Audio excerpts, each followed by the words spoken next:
The string lights in our backyard were gorgeous that night, but they felt like they were shining on a stage I never belonged to. People were cheering, lifting glasses, phones out, cameras flashing, all for my sister.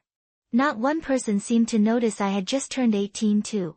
I was standing behind a row of champagne flutes near the drinks table, the heat from the lanterns sticking to my skin. The MC tapped his mic and shouted into the speakers, loud and proud, "Let's celebrate Evelyn turning 18 again." Something inside me just stopped. Even the music suddenly felt wrong, like it was playing for someone else's life. I set my glass down slowly, carefully, the way you put something fragile away before you break it. In that exact moment, a thought landed so quietly it almost scared me. This party is not a celebration. This is the last memory my family is ever going to have of me. They just don't know it yet. My name is Autumn Hale, and I grew up in a house where light always seemed to fall in the same direction, straight toward my sister. Even when we were kids, Evelyn never had to ask for attention. It found her automatically, the way Texas heat settles over Austin in July. Heavy, obvious, impossible to ignore. I learned early how to move around that light, how to make myself small enough that nobody tripped over me. I must have been 8 the first time I understood what my role was. Evelyn had a cheer competition.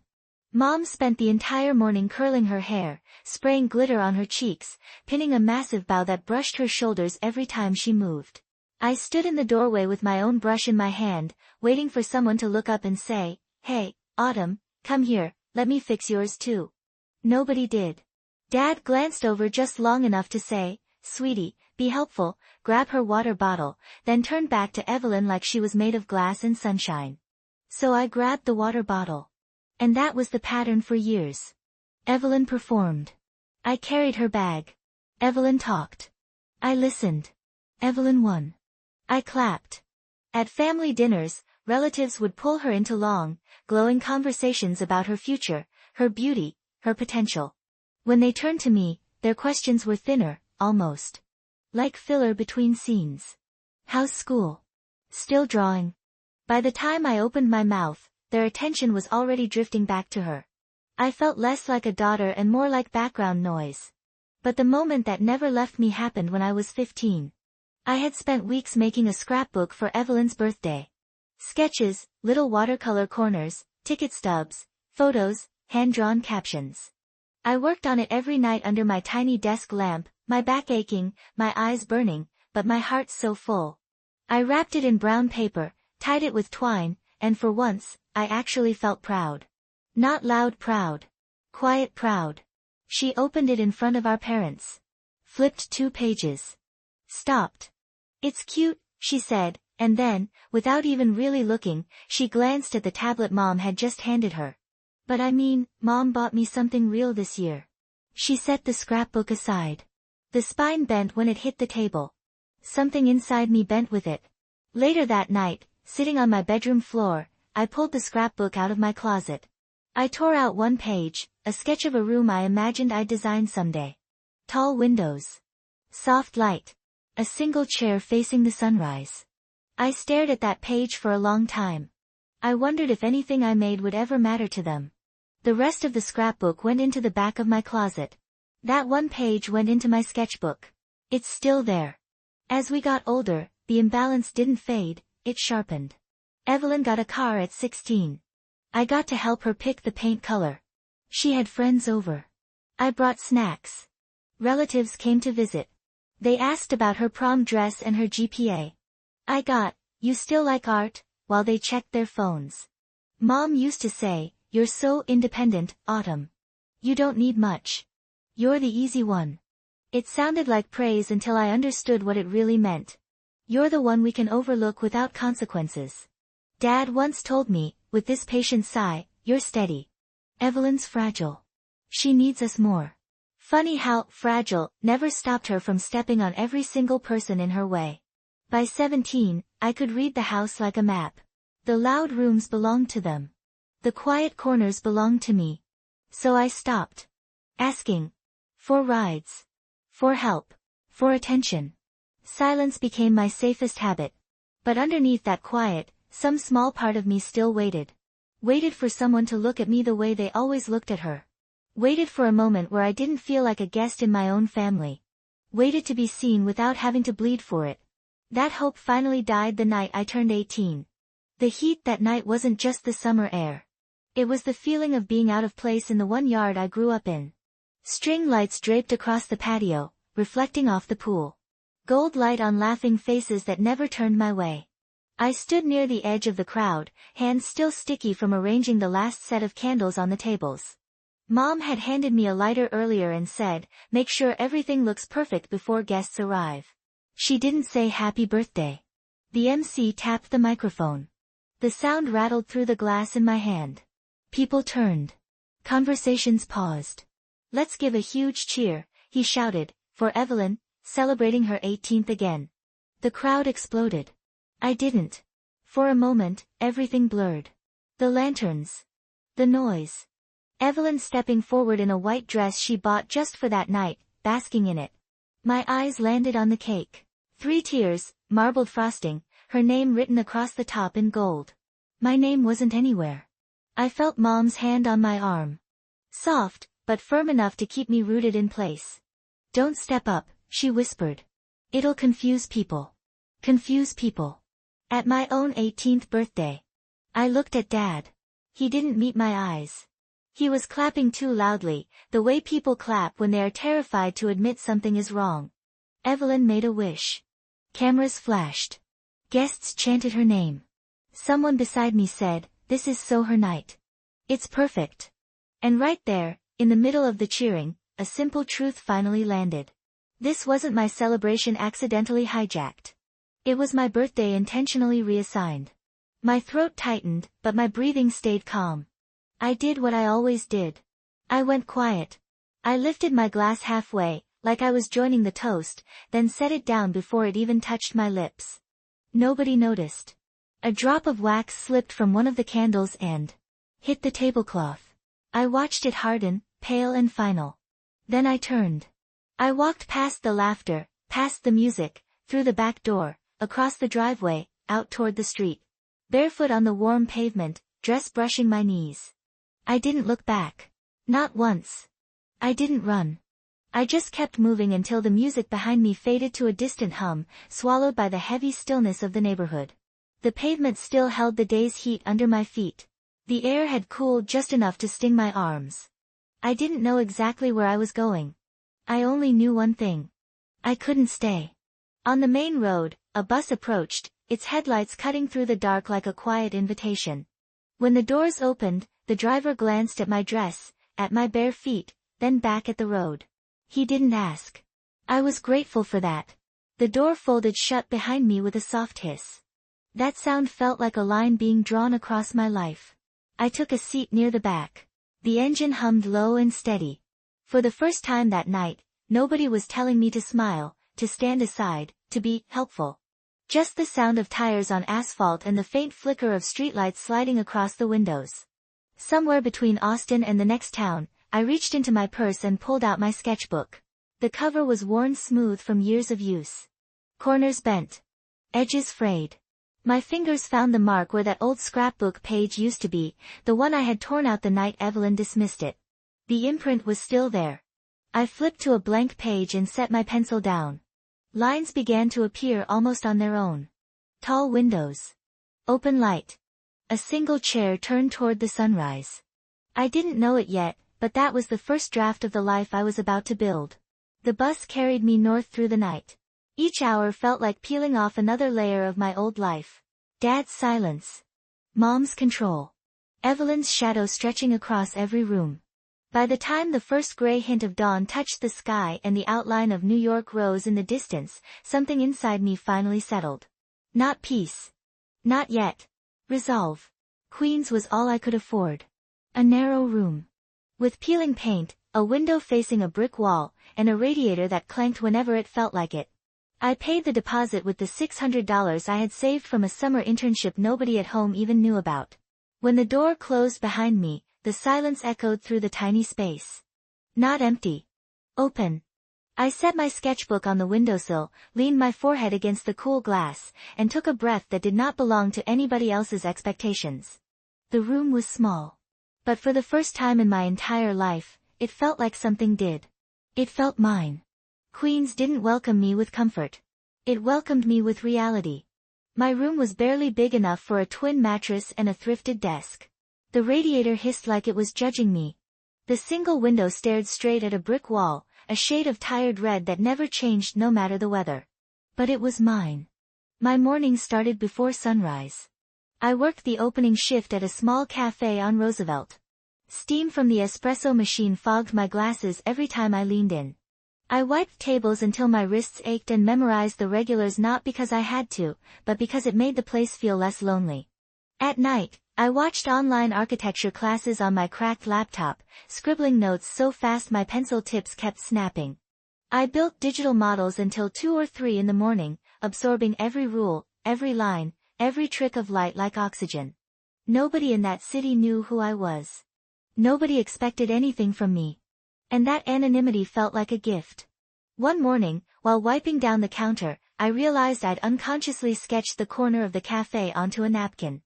A soft line drawing, shadowed windows, a rearranged layout. It was nothing big. Just instinct. An older woman approached quietly. She had silver hair, warm eyes, and the posture of someone who understood space down to the air itself. She lifted the napkin without asking. "You drew this?" she asked. I nodded, expecting her to laugh or shrug or ignore it like most people had done my entire life. Instead, she studied the lines for a long moment. Then she said something that felt like someone had opened a window in a room I'd lived my whole life with no air. "You see the room. Most people only see objects." Her name was Marisol Hale. I didn't know it then, but some people in the design world whispered about her like she was a myth. A woman who could walk into an abandoned warehouse and turn it into a home with a heartbeat. She handed me her card, simple white with her name embossed in gold. "Come by the studio," she said. "I might have space for you." Not a promise, but an opening. Her studio was a converted warehouse in Brooklyn, all brick walls and skylights spilling warm light onto worn wooden floors. When she spread my sketches across a long oak table, I felt exposed and grounded at the same time. Her fingers stopped on the sketch I'd drawn on the bus, the room with tall windows and a single chair. "You build from absence," she murmured. I didn't understand what she meant, but I felt it. The internship she offered me paid almost nothing. But it gave me access to scrap wood, fabric samples, drafting tables, and quiet rooms waiting to be redesigned. During the day, I swept floors, organized tools, and labeled materials. At night, I carried a backpack full of sketches and ideas, building myself piece by piece in the corner of that enormous warehouse. I learned how light behaves when it hits stone. How shadows soften a room. How reclaimed wood carries its memories into whatever you build with it. Marisol rarely praised me. But when she did, it was with words that landed deep. "You work like someone who's had to earn every inch. You design with memory. You understand quiet." Those weren't compliments. They were truths I had lived. 3 years passed like that, in a rhythm of grind and slow blooming. By the time I was 21, the girl who walked barefoot into a bus on her 18th birthday didn't exist anymore. She was still inside me, but quieter now. Like an echo I honored instead of obeyed. Then one evening, Marisol placed a stack of files on my desk. "Clients asked for you by name." Just that. No smile, no ceremony. But it hit me harder than any applause ever could. I didn't need a stage or cameras or a fake cheer squad. I had built something real. That night, in my tiny room with its brick wall and clanking radiator, I opened my laptop and made a spreadsheet. Expenses. Savings. Supply costs. Potential clients. A list titled, "Steps to Independence," I typed. Edited. Deleted. Rewrote. Not loudly. Not dramatically. Just with the clarity of someone who finally realized she didn't owe her life to the people who never made room for her. By morning, I had a plan. My own studio. My own work. My own life. Autumn atelier. The bus had carried me away. My work would carry me forward. And for the first time in my entire life, I wasn't running. I was building. The morning my TED Talk went live, I didn't expect anything to change. It had been a small event in a quiet auditorium. No spotlight, no dramatic stage, just rows of people who listened carefully and left without applause that echoed. I told a story without names. A girl whose 18th birthday wasn't hers, who walked barefoot out of a backyard and chose silence over begging to be seen. Nothing more. Nothing less. 2 days later, my inbox cracked open like a dam giving way. Messages. Requests. Features. Clips shared with captions like, "This is what healing looks like.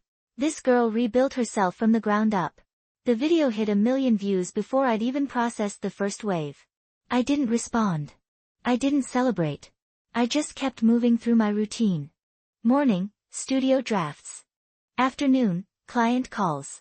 Evening, Luca handing me coffee that was always too sweet. Letting noise stay outside my walls became a kind of discipline. But the world wasn't done trying to breach it. The first tremor came from Texas. A text from my mother. "We saw the video. Evelyn is upset. Maybe you should check on her, ****, no mention of the talk. No pride. No acknowledgement. Just the same gravitational pull they'd always offered. Her. I set my phone aside. I didn't answer. Hours later, another message from my father. "Congratulations on your success. But please understand your sister feels targeted, ***, targeted. By a story with no names." The irony made my chest tighten in that old familiar way. The way Austin used to feel. I didn't argue. I didn't explain. I set the phone face down and kept drafting the shelving layout on the oak slab in front of me. The tape measure clicked against the wood. Nothing in my hands trembled. But Texas wasn't done. Noise never dies. Quietly. The next morning, Luca came running and holding his tablet like it was burning. "You need to see this," he said. A gossip site had posted an interview with Evelyn. Her face filled the screen. Composed. Practiced. The headline punched me harder than I expected. "Sister of viral designer says, people don't know the real story." I didn't open it at first. The glow from the tablet reflected off the metal drafting ruler on my desk like a warning. When I finally read it, the words were predictable. A script I'd heard my whole life. She exaggerates for attention. We always treated her well. She left because she couldn't handle comparisons. I hope she's okay, but the internet doesn't know the truth. I didn't feel anger. Just confirmation. Some people collapse without being the center. By afternoon, the internet began doing what it always does. Pulling receipts. Stitching contradictions. Dragging up Evelyn's old posts, photos, captions that didn't match her story. Comment sections turned heavy. Sponsors paused partnerships. Her carefully curated image began to unravel. Still, I stayed silent. People underestimate silence. They think it means weakness. But silence is a gravity. It tilts truth toward the surface. While the noise escalated, I filled out legal documents. Signed the final lease for my Manhattan studio. Transferred funds. Finalized registrations. Every signature felt like a quiet door closing behind me. No slamming. Just closure. By the end of the week, my TED Talk passed 5 million views. A boutique hotel emailed, wanting me to design their lobby. A home brand approached me for a collaboration. Clients wrote that my work made their spaces feel like breathing again. Meanwhile, Evelyn's accounts spiraled.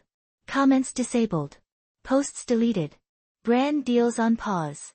Her perfect content drowned beneath people recognizing patterns they'd lived themselves. Marisol showed up one afternoon and watched me adjust a lighting mock-up. "You don't have to explain anything," she said. "They're doing the work for you." I nodded, though an ache I hadn't felt in years loosened from deep inside my chest.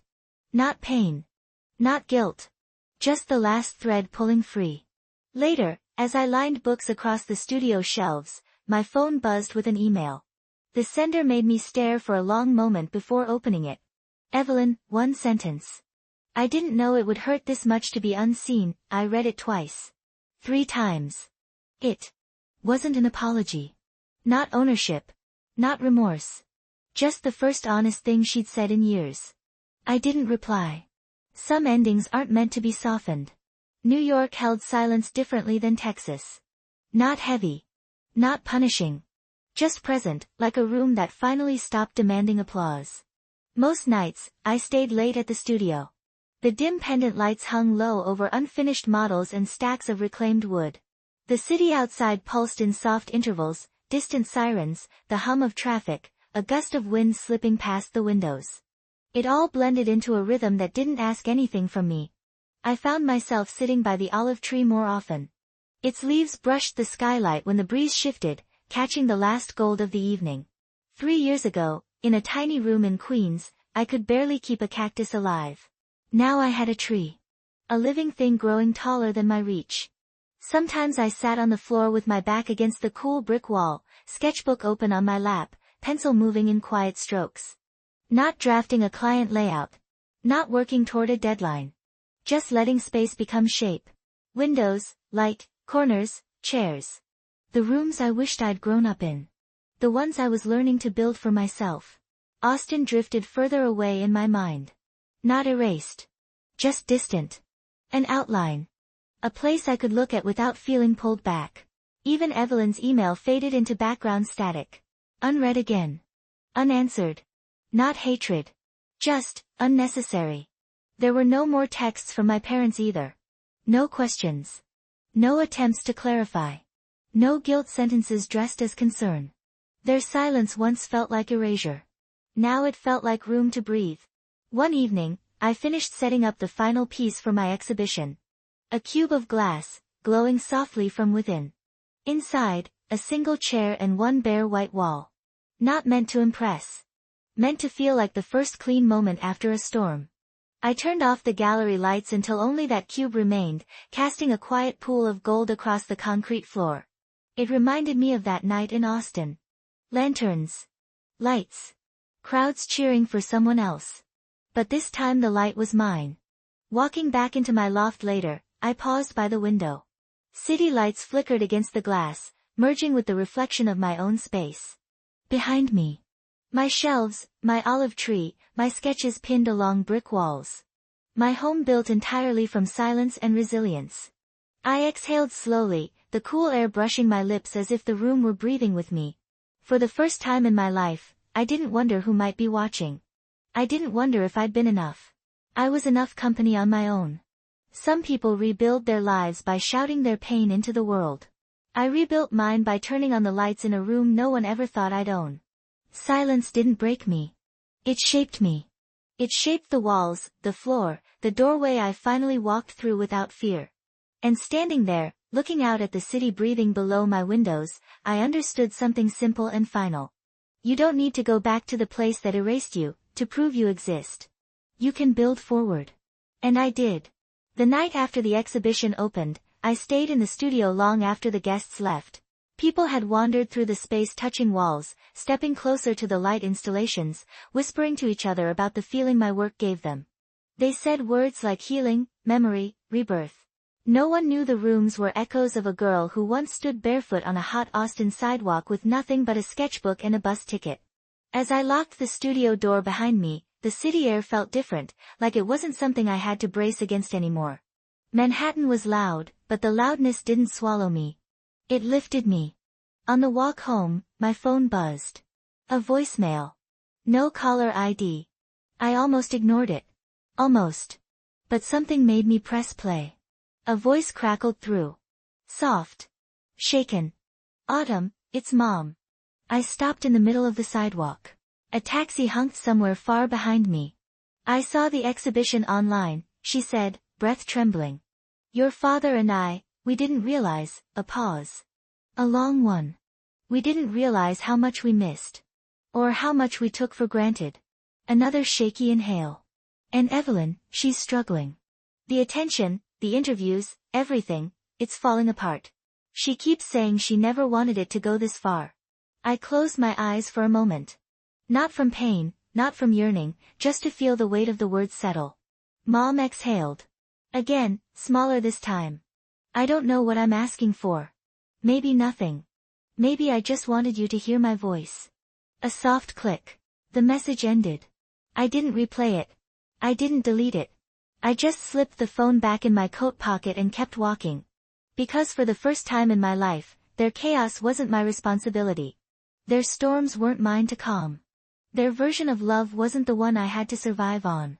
When I reached my loft, the olive tree rustled lightly under the vent. I set my keys down, poured a glass of water, and opened the windows to let the cool night spill inside. The city glowed. The studio waited for tomorrow. My life, my actual life, felt something it had never felt before. Uncomplicated. Balanced. Mine. I picked up my sketchbook from the coffee table. The page I had drawn on the bus years ago was still there, the room with tall windows, morning light, and a single chair facing the sunrise. Except now, the drawing wasn't a wish. It was memory. A map of how far I had traveled alone. I closed the sketchbook gently. No anger in my chest. No ache. Just a steady warmth. Some stories end with reconciliation. Some end with revenge. Mine ended with peace. The kind you build with your own hands after walking away from people who never thought you'd survive without them. I set the sketchbook aside and whispered into the quiet room, I didn't disappear. I just chose myself. New York breathed around me. And for the first time in 18 years, I breathed with it. The story didn't end with them losing me. It ended with me finding myself.